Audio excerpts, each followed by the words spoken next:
आज चैत्र शुद्ध एकादशी आहे. सर्व विठ्ठल भक्तांचा आज एकादशी निमित्त उपवास असतो. मात्र विठ्ठलाला पुरणपोळीचा नैवेद्य दाखवला जातो, कारण त्याच्या मागे आख्यायिका आहे.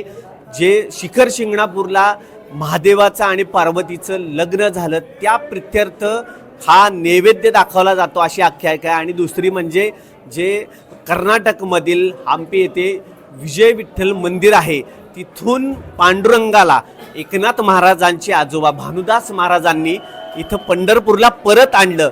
हा जो दिवस आहे तो विजय दिवस, जो आनंदाचा दिवस आहे, त्या प्रित्यर्थ हा नैवेद्य जो आहे पुरणपोळीचा नैवेद्य दाखवला जातो. पंढरपूरमधील विठ्ठल मंदिरामध्ये भानुदास महाराजांची इथं जवळच समाधी आहे आणि त्यांच्या वंशजांकडनं तिथं आज पूजाही केली जाते. आणि त्याचप्रमाणे विठ्ठलाला हा महानैवेद्यामध्ये पुरणपोळीचा नैवेद्य दाखवला जातो. व्हिडिओ जर्नलिस्ट अजित देशपांडे सोबत वीरेंद्र सिंह उत्पात, न्यूज 18 मराठी, पंढरपूर.